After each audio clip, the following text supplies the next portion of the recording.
नमस्कार। प्रादेशिक समाचार के साथ मैं पूनम किरकेट्टा। पहले मुख्य समाचार। प्रधानमंत्री नरेंद्र मोदी ने 35 लाख भारतीयों की कोविड महामारी के दौरान देखभाल के लिए संयुक्त अरब अमारात के राष्ट्रपति का किया आभार व्यक्त, लौटे स्वदेश।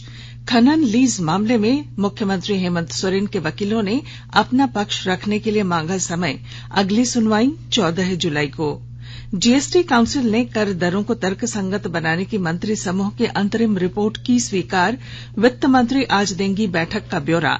और भारतीय क्रिकेट टीम ने आयरलैंड के खिलाफ दूसरा T20 मैच 4 रनों से जीता, श्रृंखला पर 2-0 से जमाया कब्जा। और अब समाचार विस्तार से। प्रधानमंत्री नरेंद्र मोदी ने 35 लाख भारतीयों का ध्यान रखने, विशेषकर कोविड महामारी के दौरान उनकी देखभाल के लिए संयुक्त अरब अमारात के राष्ट्रपति का आभार व्यक्त किया है। प्रधानमंत्री मोदी ने कल अबुधाबी में संयुक्त अरब अमारात के राष्ट्रपति और अबुधाबी के शासक शेख मोहम्मद बिन जायद अल नाहयान से मुलाकात की। द्विपक्षीय वार्ता के दौरान दोनों नेताओं ने व्यापक कार्यनीति साझेदारी और मजबूत करने की प्रतिबद्धता दोहराई। प्रधानमंत्री की इस यात्रा का मुख्य उद्देश्य पिछले महीने संयुक्त अरब अमारात के राष्ट्रपति और अबुधाबी के शासक शेख खलीफा बिन जायद अल नाहयान के निधन पर व्यक्तिगत रूप से संवेदना प्रकट करना था। श्री मोदी ने शाही परिवार के सदस्यों से संवेदना प्रकट की और शेख मोहम्मद बिन जायद अल नाहयान को राष्ट्रपति और अबुधाबी का शासक बनने पर बधाई दी। 18 फरवरी को वर्चुअल शिखर सम्मेलन के दौरान दोनों देशों ने व्यापक आर्थिक भागीदारी समझौते पर हस्ताक्षर किए, जो 1 मई से लागू हो गया है। इस समझौते से दोनों देशों के बीच व्यापार और निवेश को बढ़ावा मिलेगा। दोनों देशों का द्विपक्षीय व्यापार 2021-22 में लगभग $72 अरब था। प्रधानमंत्री मोदी ने शेख मोहम्मद बिन जायद अल नाहयान को भारत आने का निमंत्रण दिया है। प्रधानमंत्री संयुक्त अरब अमारात और जर्मनी की यात्रा संपन्न कर कल रात स्वदेश लौट आए। पत्थर खनन लीज मामले में मुख्यमंत्री हेमंत सोरेन के वकीलों ने कल भारत निर्वाचन आयोग से और समय मांगा।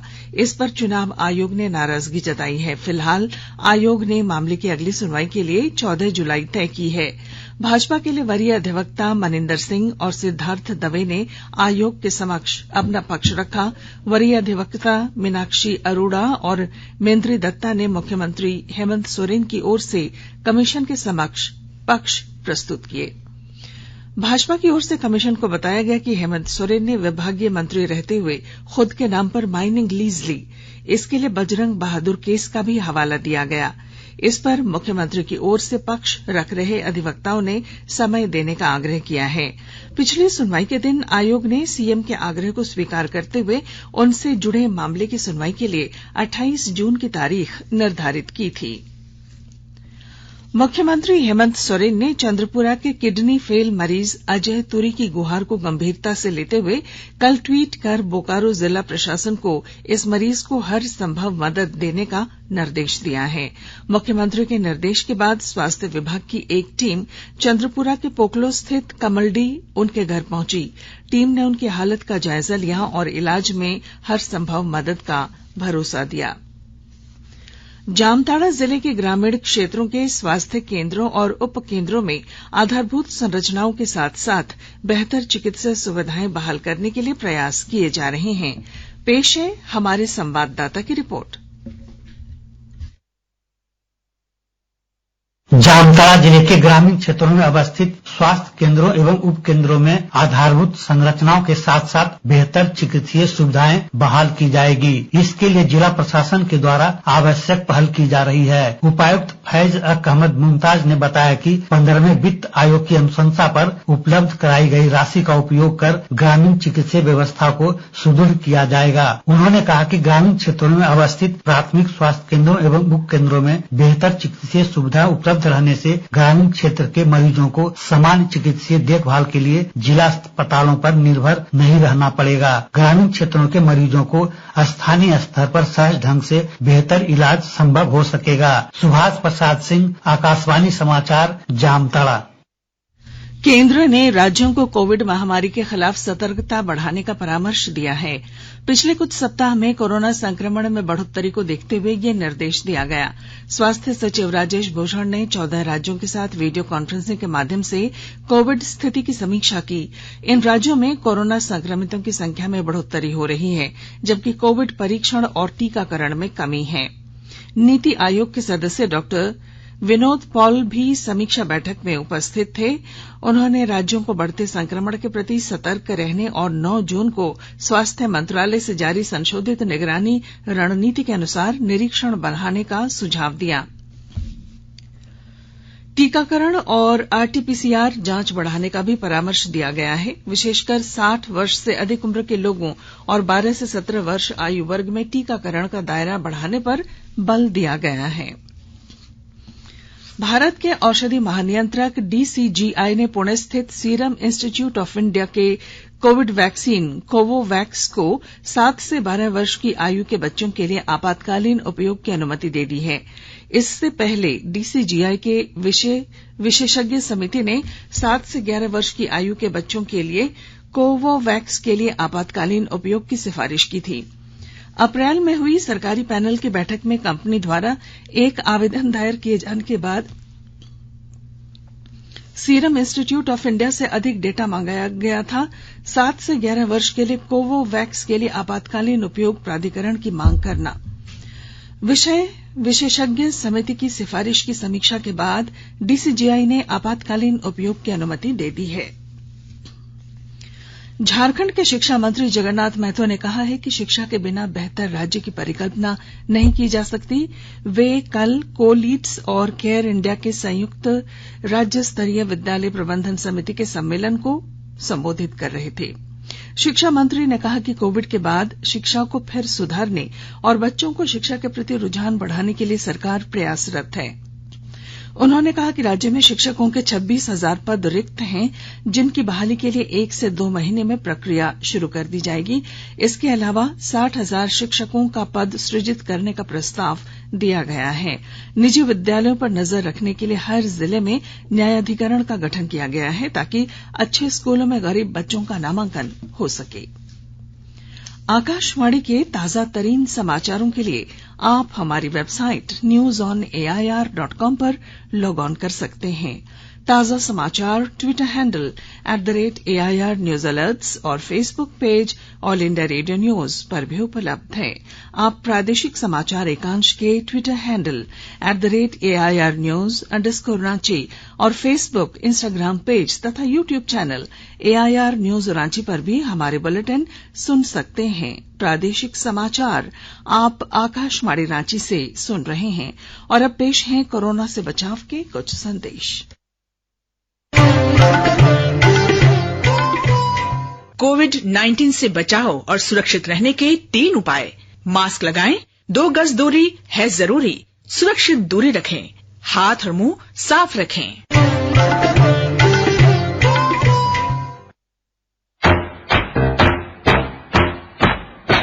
चलो मिलकर एक शुरुआत करें, चलो एक फैसला आज करें। मास्क नहीं तो टोकेंगे, कोरोना को रोकेंगे। चलो एक वादा करते हैं, चलो कुछ वादा करते हैं। मास्क नहीं तो टोकेंगे, कोरोना को रोकेंगे। भारत सरकार द्वारा जनहित में जारी। प्रादेशिक समाचार में आपका फिर स्वागत है।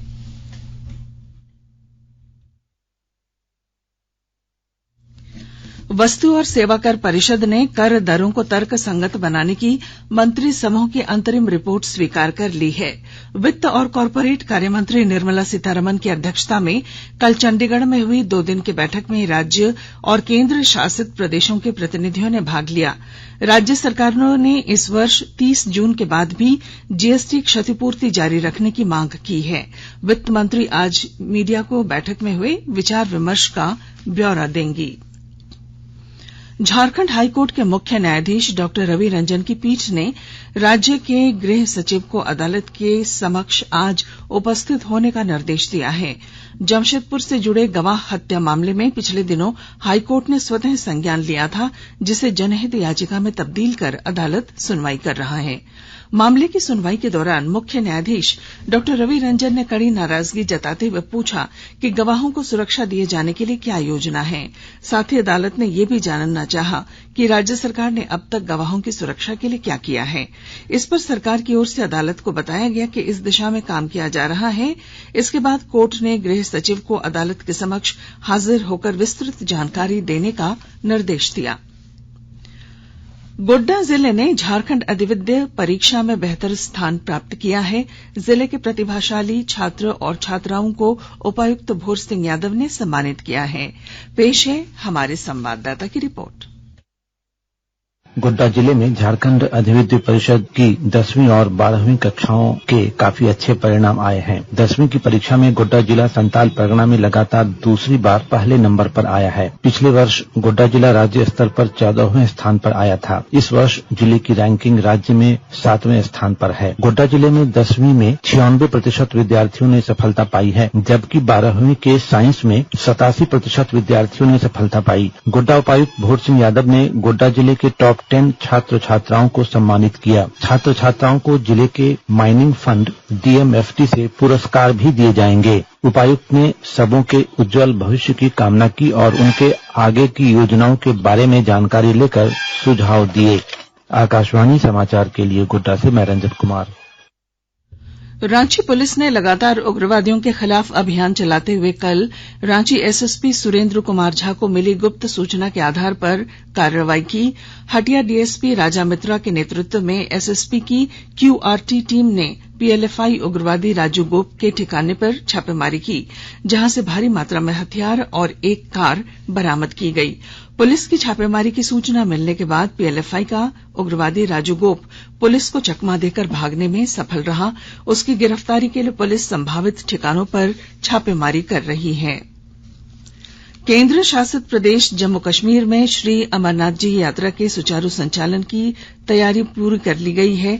इस वर्ष की इस पावन यात्रा में लगभग 6 से 8 लाख श्रद्धालुओं के पवित्र गुफा में पहुंचने और भगवान शिव की पूजा करने की उम्मीद है। आज सांख्यिकी दिवस है। इस वर्ष का विषय है सतत विकास का आंकड़ा। यह दिवस दिवंगत प्रोफेसर प्रशांत चंद्र महालनोबिस की जयंती के अवसर पर मनाया जाता है। उन्होंने आर्थिक नियोजन और सांख्यिकी क्षेत्र में महत्वपूर्ण योगदान दिया है। क्रिकेट।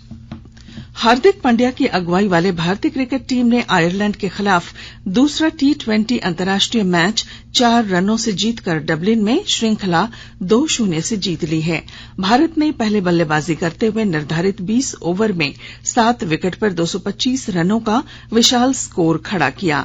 भारत के 226 रनों के लक्ष्य का पीछा करने उतरी आयरलैंड की टीम निर्धारित 20 ओवर में 7 विकेट पर 221 रन ही बना पाई। दीपक हुड्डा को प्लेयर ऑफ द मैच और प्लेयर ऑफ द सीरीज घोषित किया गया। बैडमिंटन में भारत के HS प्रणॉय और पुरुष डबल्स की सात्विक साईराज रांकीरेड्डी और चिराग शेट्टी की जोड़ी मलेशिया ओपन 2022 के दूसरे दौर में पहुंच गई है। कल कुआलालंपुर में प्रणॉय ने मलेशिया के लियू डैरन को 21-14, 17-21, 21-18 से हराया। अब दूसरे दौर में प्रणॉय का सामना चीन ताइपे के चाउ तिएन चेन से होगा। कल ही भारत के सात्विक साईराज रांकीरेड्डी और चिराग शेट्टी की जोड़ी ने मलेशिया के मान वेईचाओ और काई वोंती की जोड़ी को 21-18, 21-11 से हराकर दूसरे दौर में जगह बनाई। आज महिला सिंगल्स के पहले दौर में PV सिंधु और साइना नेहवाल अपने अपने मैच खेलेंगी। और अब अंत में अखबारों की सुर्खियां। राज्य से प्रकाशित लगभग सभी अखबारों ने मुख्यमंत्री हेमंत सोरेन के खनन लीज मामले में चुनाव आयोग में हुई सुनवाई की खबर को पहली सुर्खी बनाया है। हिन्दुस्तान ने लिखा है अयोग्यता की दलील पर मुख्यमंत्री हेमंत सोरेन 14 को रखेंगे पक्ष। प्रभात खबर की सुर्खी है गैंगटॉक में सेंट जेवियर्स कॉलेज के विद्यार्थियों की बस पलटी, 14 घायल।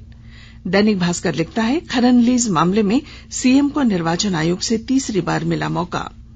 दैनिक जागरण की सुर्खी है गिरिडीह में कुएं की सफाई करने उतरे 3 युवकों की दम घुटने से मौत। रांची एक्सप्रेस ने लिखा है महिला हॉकी वर्ल्ड कप में इतिहास रचने जा रही झारखंड की 3 बेटियां। अंग्रेजी अखबार द टाइम्स ऑफ इंडिया और हिंदुस्तान टाइम्स ने महाराष्ट्र के बागी विधायकों से मुंबई आकर बात करने की उद्धव ठाकरे की अपील की खबर को पहले पन्ने पर प्रकाशित किया है। और अब अंत में मुख्य समाचार। प्रधानमंत्री नरेंद्र मोदी ने 35 लाख भारतीयों की कोविड महामारी के दौरान देखभाल के लिए संयुक्त अरब अमारात के राष्ट्रपति का किया आभार व्यक्त, लौटे स्वदेश। खनन लीज मामले में मुख्यमंत्री हेमंत सोरेन के वकीलों ने अपना पक्ष रखने के लिए समय मांगा, अगली सुनवाई 14 जुलाई को। जीएसटी काउंसिल ने कर दरों को तर्क संगत बनाने की मंत्रिसमूह की अंतरिम रिपोर्ट की स्वीकार, वित्त मंत्री आज देंगी बैठक का ब्यौरा। और भारतीय क्रिकेट टीम ने आयरलैंड के खिलाफ दूसरा T20 मैच 4 रनों से जीता, श्रृंखला पर 2-0 से जमाया कब्जा। और इसके साथ ही आकाशवाणी रांची से प्रादेशिक समाचार का ये बुलेटिन समाप्त हुआ। नमस्कार।